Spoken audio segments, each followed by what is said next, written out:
These deep dives always get me thinking, but this one about the AI Maestro, this article you sent, it's got some really, I don't know, bold predictions about AI and organizations. Yeah, they're definitely thought-provoking, especially now, right? Yep, AI has gone from this niche thing to, well, a driving force. It's everywhere. it really is. Yeah, Seems like every day, boom, another article, AI is transforming this, disrupting that. Makes you wonder, what skills are we going to need in this new world? absolutely. And what's interesting, this article, it makes this comparison to, like, past tech revolutions. Like, remember when supercomputers were the big deal? Oh yeah, those massive expensive things. I mean, only a handful of people even knew how to use them, right? Right. But even then, you saw these brand new job titles popping up. Supercomputer analysts, seismic engineers, stuff that, well, it didn't even exist before. That's a good point. It's easy to forget how much has changed, even just in our lifetimes. Exactly. And then, bam, the internet explodes. Suddenly you need internet engineers, Yeah. web designers, heck, even those social media managers you mentioned, right? Yeah.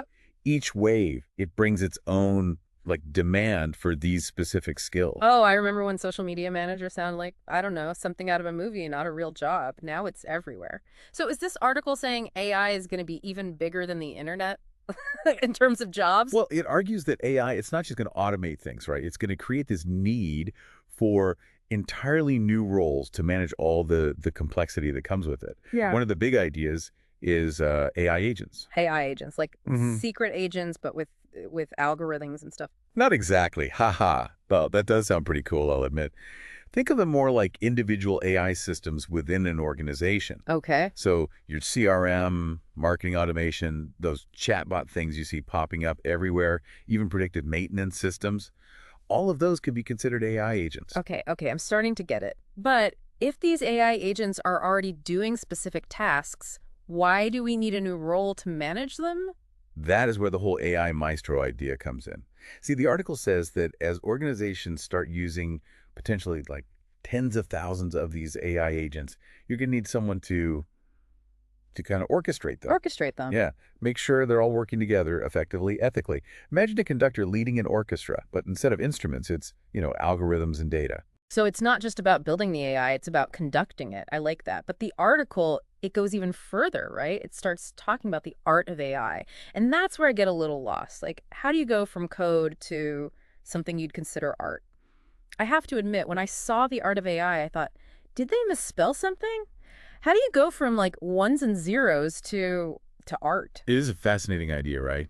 The, Hmm. the article, it's saying that as AI gets, more complex, more integrated into everything we do, the real skill is going to be in the implementation, how you actually use it. So it's not enough to just have all these AI agents running around. Right. It's like you can have the best instruments in the world, but if no one's arranging the music, if there's no conductor, it's just going to be noise. Okay, so it's about making the technology kind of disappear. Like a well-designed app, it just works. You don't even think about it. Exactly. The art is in making it feel seamless, intuitive.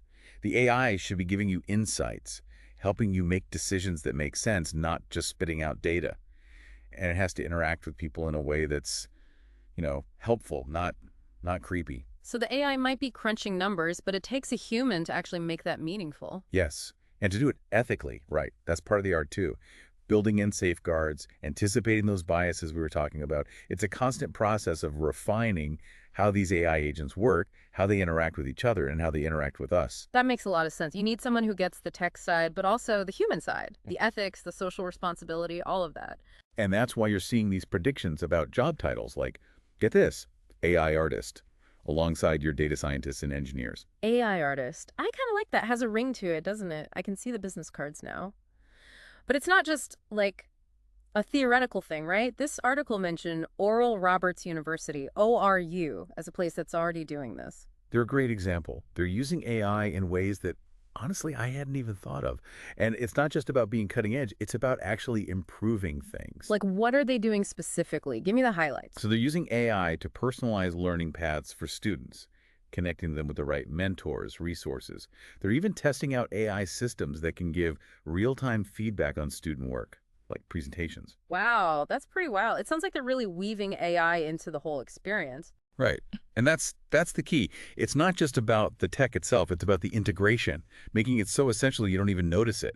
Like that orchestra, where every instrument has its part, but it's the conductor who brings it all together. Okay, Speaking of which, this article, it takes this idea even further, talking about this whole new kind of artistry. Yeah, and that's what I'm curious about. We've got this complex system of AI, so what's this next level of art? Yeah, and that's what I'm curious about. We've got this complex system of AI, so what's this next level of art? It's like, we talk about coding, algorithms, the technical stuff, right?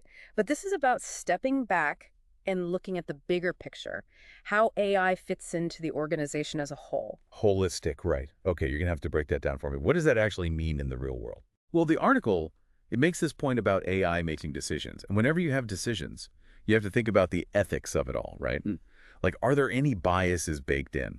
Because those things, they can get amplified if you're not careful. Yeah, we've all seen those stories, right? AI bias in hiring, loans. It's kind of scary, honestly. Technology alone clearly isn't enough to solve those problems. Exactly. You need a human in the loop, someone who's asking, hey, is this right? Are we being fair? Someone who's looking out for those things. So AI Maestro is not just conducting, they're like the ethical compass, too.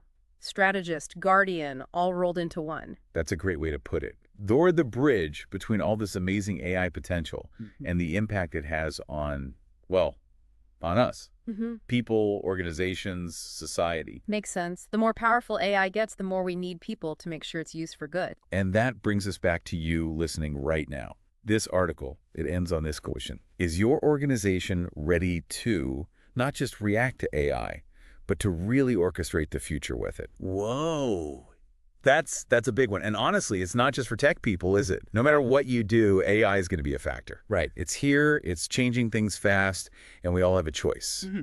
Are we going to be swept along, or are we going to help shape what this looks like? Definitely something to think about. Well, this has been fascinating. Thanks for diving into this with me. I feel like I learned a lot. The pleasure was all mine. Yeah. I always enjoy digging into these topics, especially with you. It's important to have these conversations. And to everyone listening, thank you for joining us on this deep dive into AI and the rise of the AI Maestro. Keep those brains buzzing, and we'll catch you on the next one.